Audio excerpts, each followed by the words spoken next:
Шановні українці і українки, сьогодні ми говорили з міністром закордонних справ України Андрієм Сибігою по ситуації навколо Придністров'я.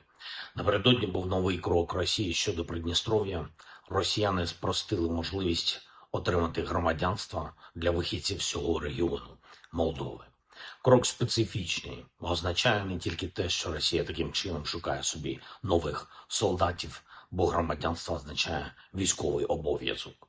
Це і позначення Росією території Придністров'я як начебто своєї. Вони в Москві часто кажуть різним співрозмовникам, що їх цікавить начебто тільки Донбас. Насправді далеко не тільки Донбас, ми маємо на це реагувати. Тим більше, що російський військовий контингент і розташування спецслужб в Придністров'ї – це для нас також виклик. Ми зацікавлені у стабільній, сильній Молдові.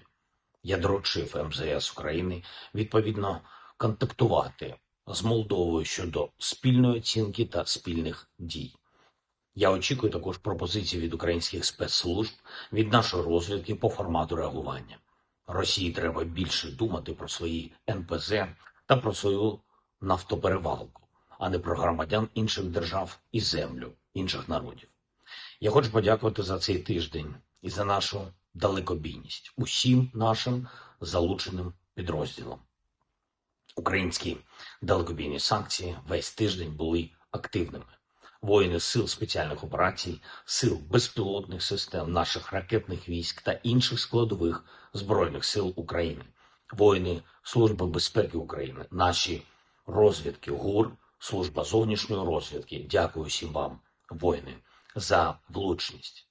Ми працюємо активно і на традиційному санкційному напрямку. Ключове – це обривати всі канали постачання в Росію компонентів для виробництва ракет і дронів. В ударі цього тижня по Києву росіяни використали ракети, які були вироблені в цьому році.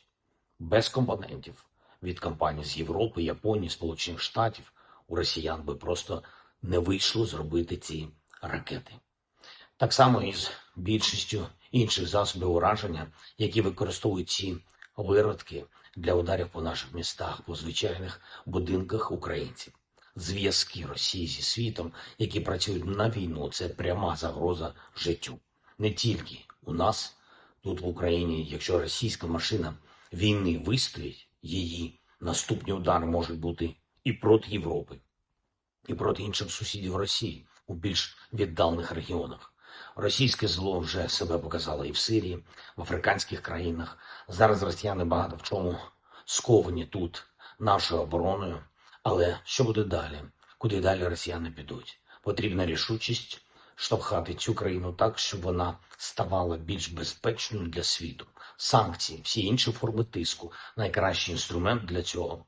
Ще одне. Сьогодні я говорив з президентом Франції. Ми зараз домовляємось з партнерами про те, щоб формат Україна плюс країни Є3, Франція, Британія, Німеччина, щоб цей формат отримав додатковий зміст. Будуть зустрічі, будуть результати. Ми готуємо важливі зовнішньополітичні речі. Я дякую всім, хто допомагає нам. Також не зупиняємося, що були і наступні етапи обмінів. Цього тижня був перший етап з обміну 1000 на 1000. Ми готуємо наступні.